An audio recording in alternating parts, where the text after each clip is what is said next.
అందరికీ good evening అండి. Good night చెప్పే ముందు ఒక వీడియో అప్లోడ్ చేసి గుడ్ నైట్ చెప్దామని నేను అప్లోడ్ చేస్తున్నాను. నేను Sai Prasad Alia Sai Prakash, Hyderabad blues on cricket analysis పేరు మీద వీడియోలు అప్లోడ్ చేస్తాను. ఇది తెలుగులో అప్లోడ్ చేస్తున్నానండి. విశాఖపట్నంలో జరుగుతున్న India women 11 versus Australia 11 women match అవుతుంది. వరల్డ్ కప్లో మ్యాచ్ ఇది. అయితే ఇండియా సరిగ్గా ఆడలేదు అని చెప్పడానికి కుదరదు. బ్యాటింగ్ మాత్రము చక్కగా ఆడారు. 330 రన్లు కొట్టాక ముందు నుంచి అనుకుంటున్నాము Australian women's team as strong as men's team అని, ఫిజికల్ ఫిట్నెస్ అని, ప్రొఫెషనల్గా ఆడడం అంటే ఏమిటి అనేది వీళ్ళ గేమ్ చూసి మనం నేర్చుకోవచ్చు. అయితే ప్రొఫెషనల్గా ఆడడం అంటే ఏమిటి అనేది ఎప్పుడు తెలుస్తుంది అంటే మనం ఎస్టాబ్లిష్ చేసేసాం కాబట్టి number of runs score board మీద దాన్ని చేసినప్పుడు ఏ విధమైన స్ట్రాటజీ అవసరము, ఎటువంటి పార్ట్నర్షిప్స్ అవసరము, ఎటువంటి రన్ రేట్ మెయింటైన్ చేయాలి అన్నట్టుగా వాళ్ళు ప్లానింగ్తో ఆడుతున్నారండి. అది చూస్తున్నాము. ఇప్పుడు number of balls, number of runs equal అయిపోయాయి. 4 వికెట్లే కోల్పోయారు. మరి ఇండియన్ టీం ఆలోచనలో పడింది. ఒక లక్కీ వికెట్ కూడా వచ్చింది ఇప్పుడు. అయినప్పటికీ కూడా ఇప్పుడు number of balls, number of runs ఒకటే ఉండడం వల్ల match more favour of Australia ఉంది అనడంలో సందేహం లేదు. ఉమెన్స్ టీము వాళ్ళ బాడీ లాంగ్వేజ్ చూస్తే మెంటల్గా స్ట్రాంగ్గా ఉన్నారు. వాళ్ళ హై లెవెల్ కాన్ఫిడెన్స్ ఎగ్జిబిట్ చేస్తున్నారు. మరి స్ట్రైక్ని రొటేట్ చేసుకుంటూ వాళ్ళు ధీటుగా ఆడుతున్నారని చెప్పాలి. క్యాప్టెన్సీ ఇన్నింగ్స్ మనం చూసాము ఆస్ట్రేలియన్ కెప్టెన్ దగ్గర నుంచి.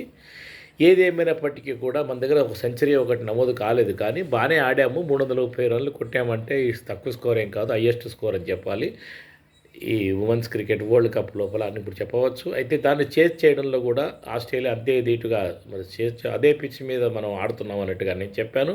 అయితే మన దగ్గర ఏమన్నా వెరైటీ ల్యాకింగ్ ఉందా బౌలింగ్లో,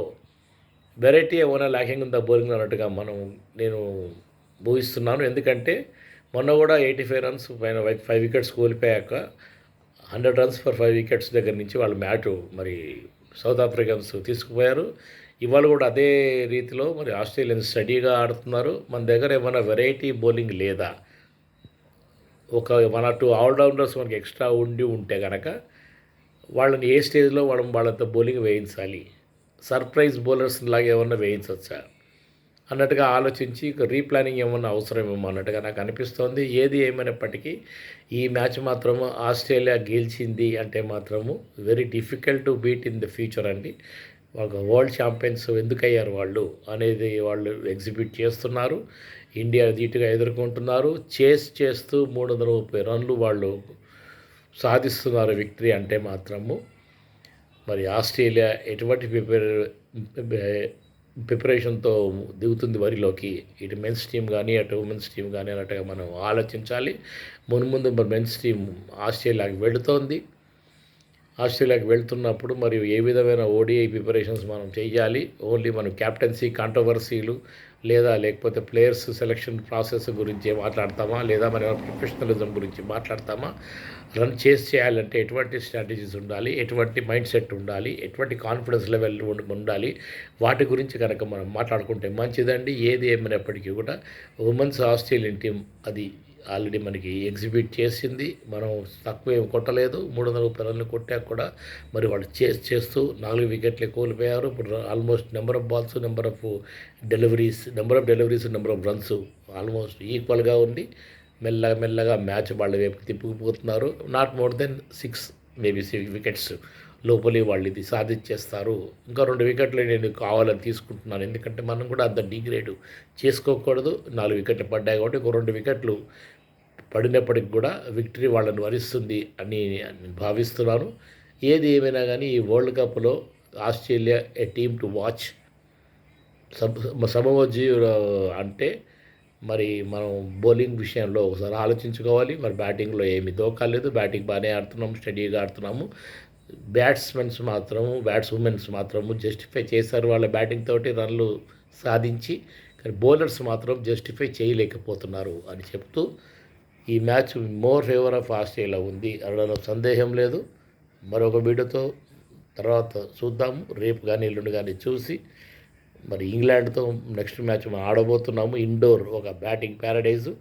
ఫస్ట్ బ్యాటింగ్ ఆడి మరి ఇవాళ సాధించినట్టే కనుక మనం మంచి రన్ సాధిస్తే ఈ మ్యాచ్ మరి సౌత్ ఆఫ్రికా మ్యాచ్ని ఎగ్జాంపుల్గా తీసుకుని ఎటువంటి వేరియేషన్స్ తేవాలి బౌలింగ్లో, ఎటువంటి బౌలర్స్ని ఎప్పుడు దింపాలి అన్నట్టుగా మనం ఒక రీప్లానింగ్ చేసుకుంటే మంచిది అని చెప్తూ మరొక వీడియోతో ముందుకు వస్తానండి. క్యాప్టెన్సీ విషయంలో మరి ఇప్పుడు ఏమన్నా ఆలోచిస్తారా? క్యాప్టెన్ చేతిలో ఏమైనా ఉందా? మార్పులు చేర్పుల్లో ఏమైనా పొరపాటు చేసిందా అన్నట్టుగా కూడా ఒకసారి ఆలోచిస్తారని నేను భావిస్తూ, క్యాప్టెన్సీ మార్పులు ఏమైనా ఉంటాయా అని అనుకుని భావిస్తూ సెలవు తీసుకుంటున్నాను. అందరికీ గుడ్ నైట్ అండి. మరొక వీడియోతో ముందుకు వస్తాను.